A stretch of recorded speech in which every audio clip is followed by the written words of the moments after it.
Hello and welcome to State of the Economy.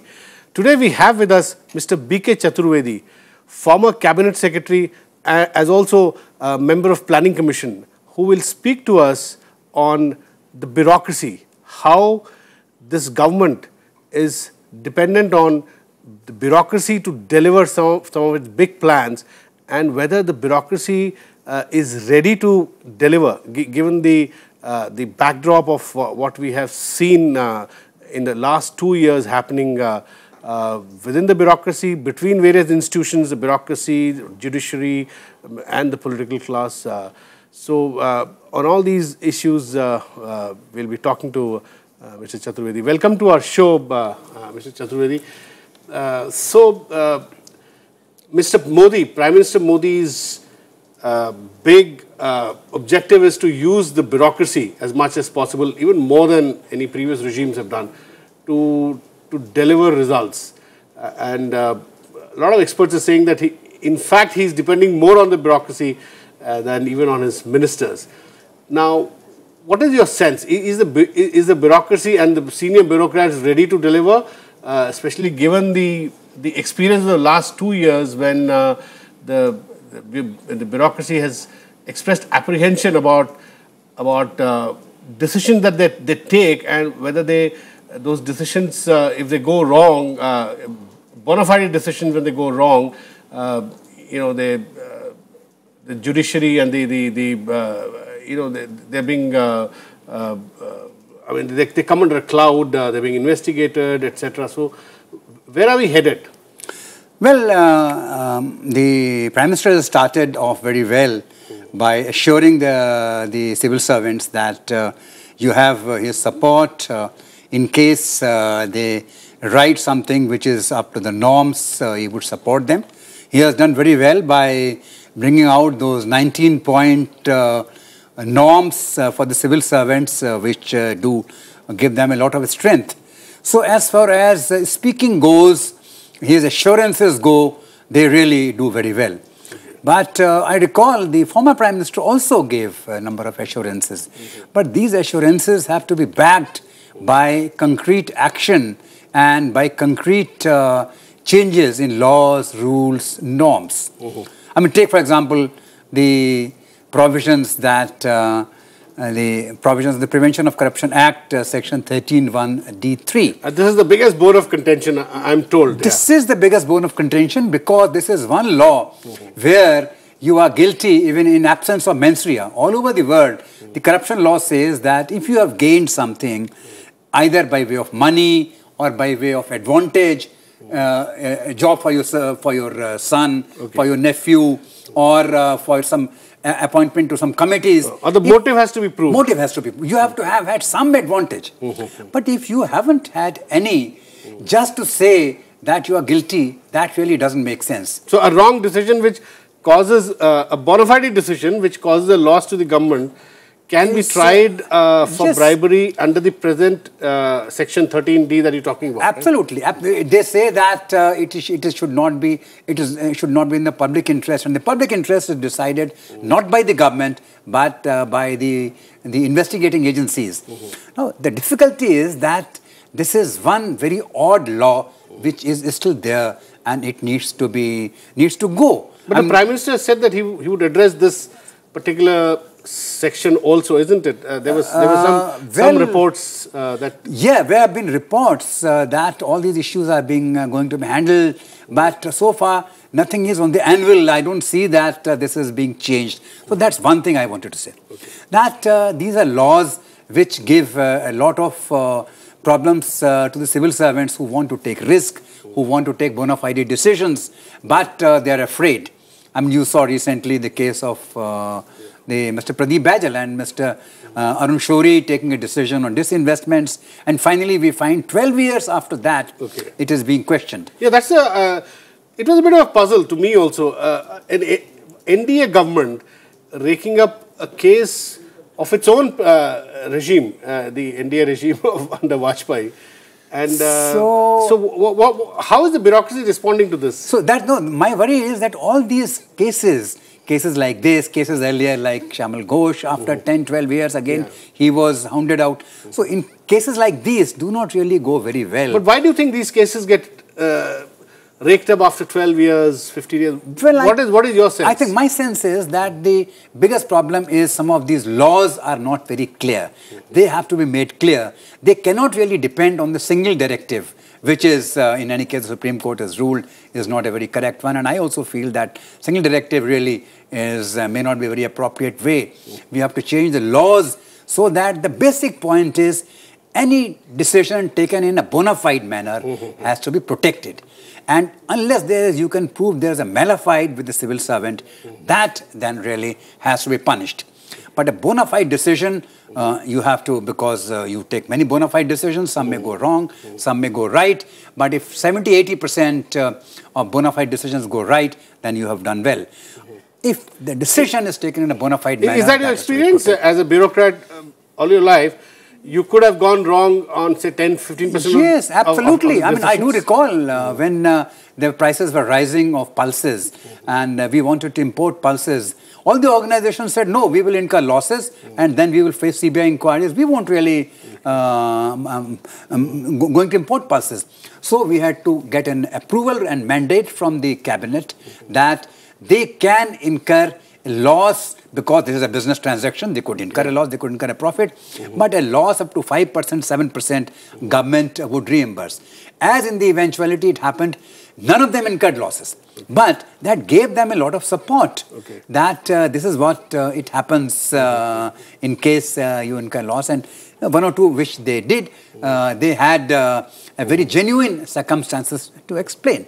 But you have to provide them support so that the bona fide decisions, first of all, are taken in a manner in which the civil servants are more risk-taking.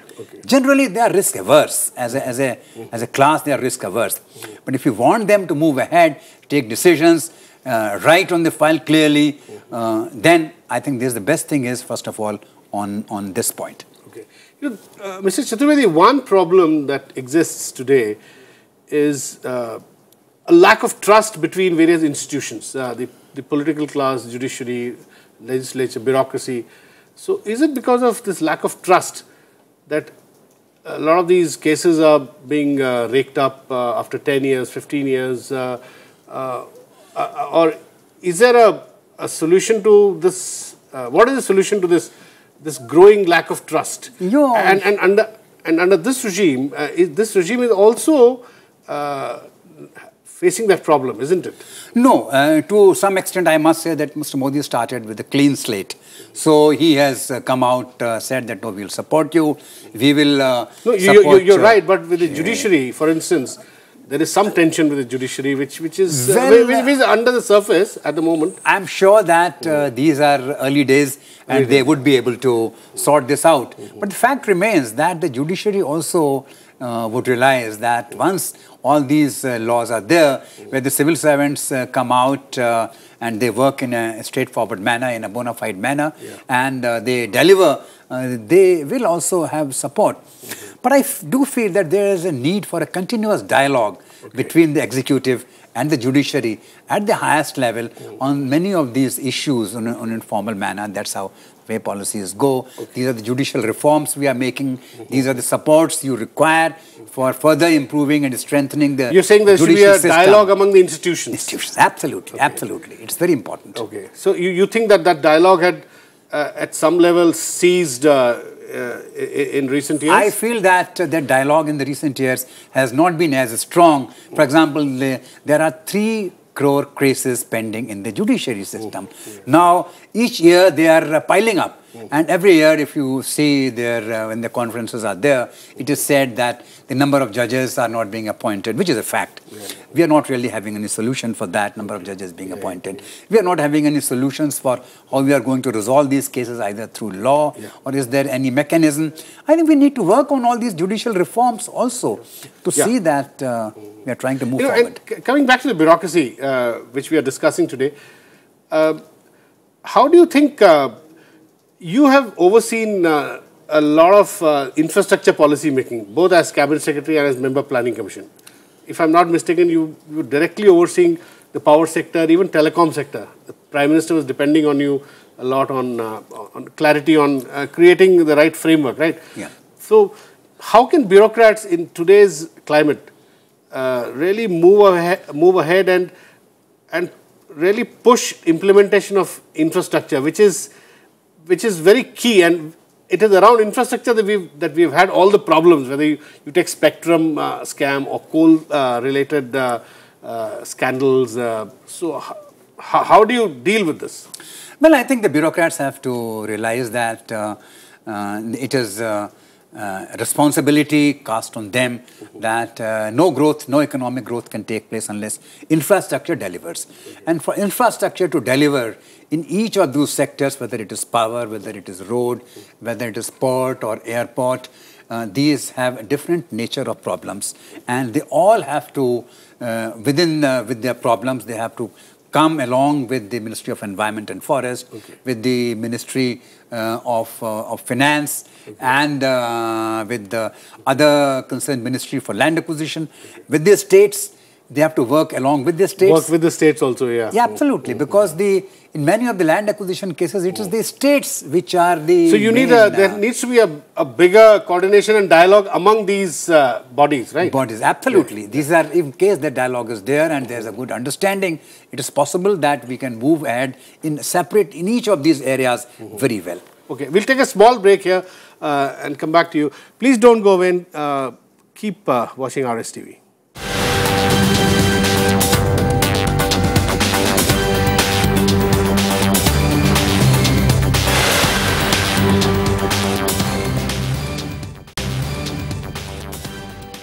Welcome back to State of the Economy.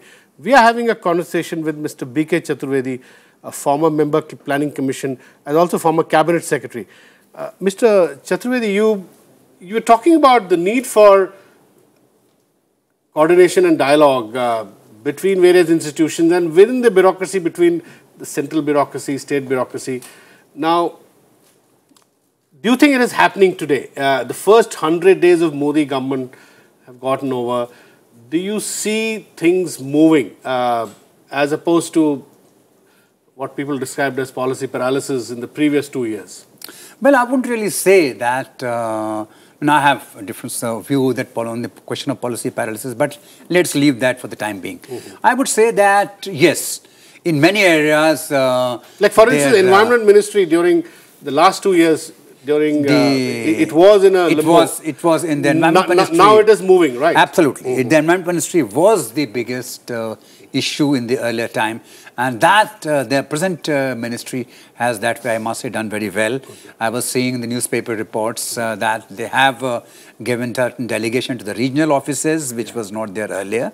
They have tried to give clearances on the border roads, which were not there earlier. They have tried to provide support for the infrastructure, a faster infrastructure mechanism, which was not there earlier. So some things are happening, sir. Yes, on the coal, they have said that in case you want to expand, they have given more liberal regime. We had recommended many of those things. But unfortunately, the earlier environmental ministries were either much too cautious or they just didn't really feel the development need as much. But I think this government that way has done very well as far as this environmental issues are concerned. So is this happening partly because Mr. Modi has told top bureaucrats, secretaries to start taking decisions and he's told them that he would take responsibility for bona fide mistakes. Is that one of the reasons why things are moving now? Well, possibly. This could be one of the reasons. Also, possibly that's because the government has said that they place one of the highest importance on the infrastructure and they would like it to move. They are giving it a lot of priority, and it's because of that they feel that this needs to be done.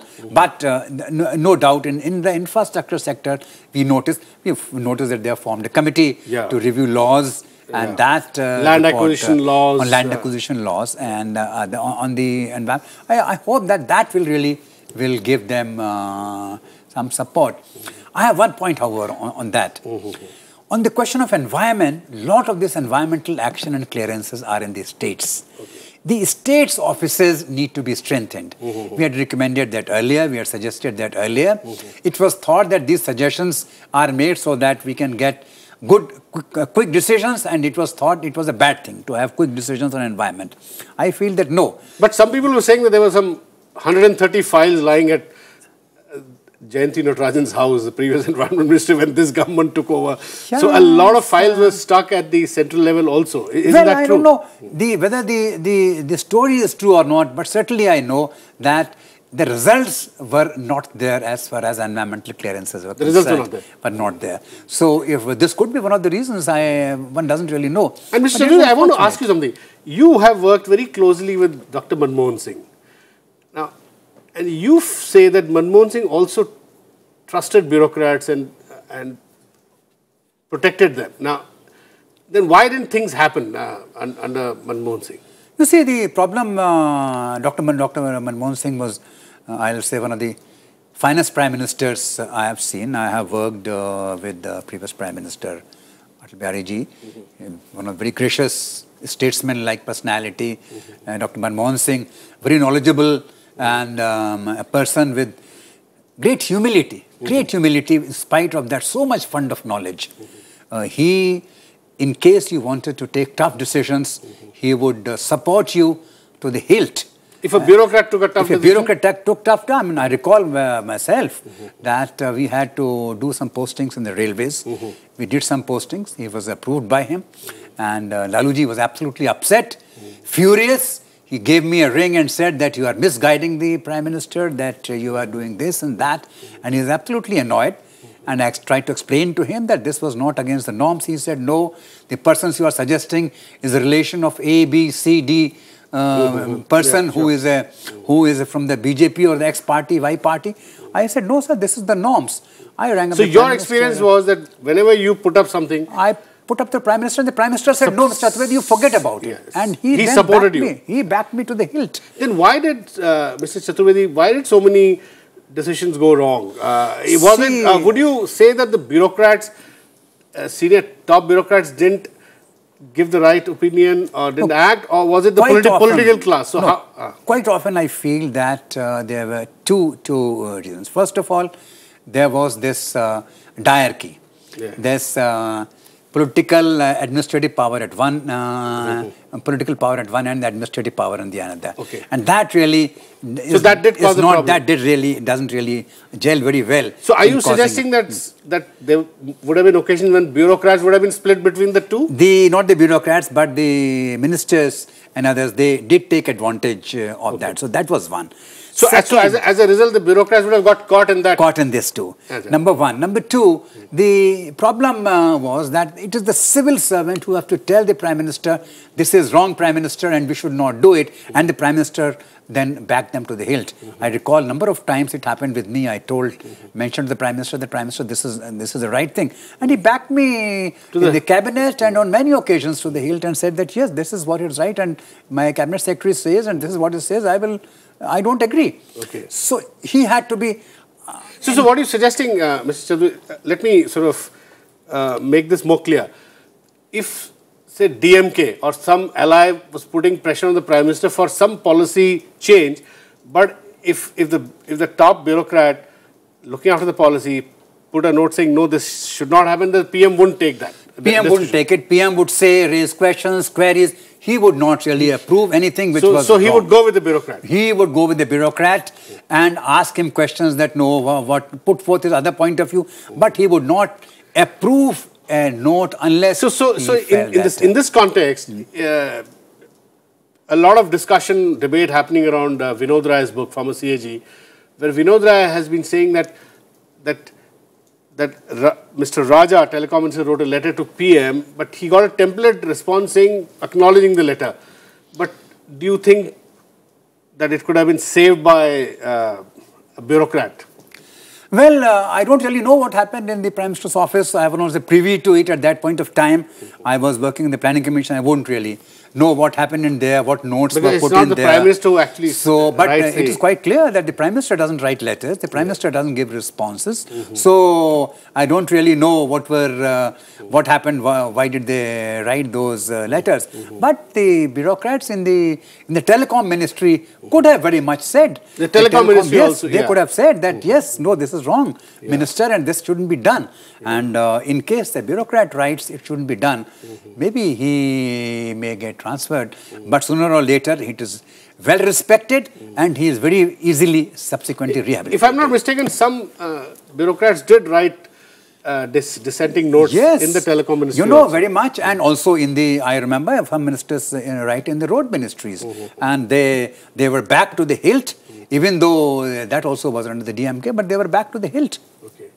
So you're saying that these problems would not occur in this government because this government doesn't have to deal with allies? For the time being, absolutely, yes. No doubt about that. No, not for the time being, for the next 5 years. For the next 5 years, absolutely. The point is that I'm saying for the time being, for the next 1 or 2 or 3 years, no. But after that, how it pans out, because just now the Prime Minister has really completely in charge, but how the other, it's all politics, how the other ministers grow and work later, it's difficult to say. But for the time being, yes, I absolutely. What has been your experience with allies? Do you think allies are difficult to deal with in regard to, why do allies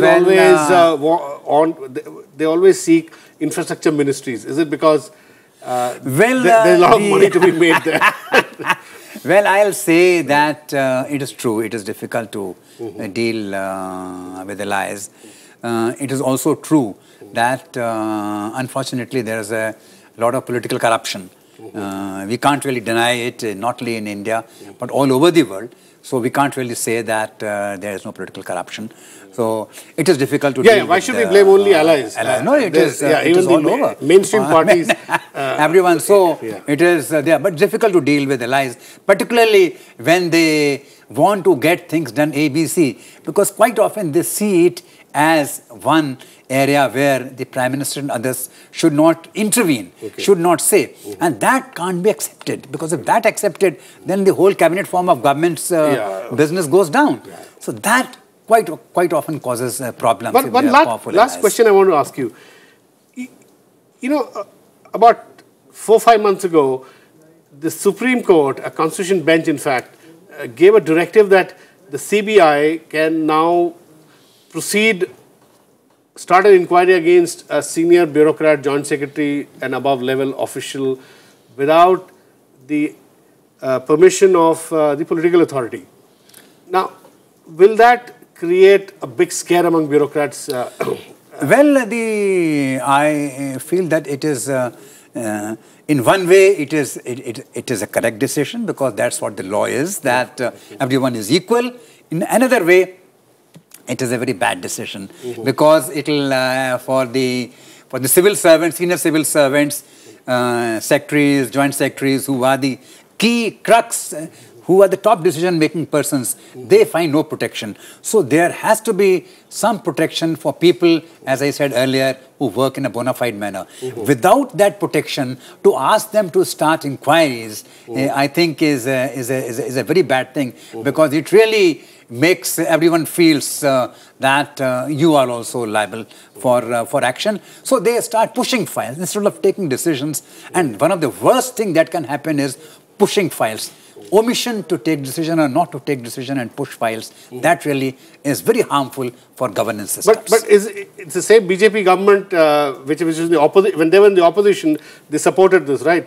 So today they are going to the Supreme Court saying that this provision should be withdrawn so that bureaucrats they're able to work in a more secure environment. Yes, absolutely. I think either this provision or there has to be a substitutable provision where the basic fundamental principle of governance and administration, that bona fide decisions taken by civil servants will be protected in every manner, in an administrative manner as well as in the criminal proceedings. So that is the bottom line. That's the bottom line. That's the bottom line. Thank you very much, Mr. B K Chaturvedi, for talking to us.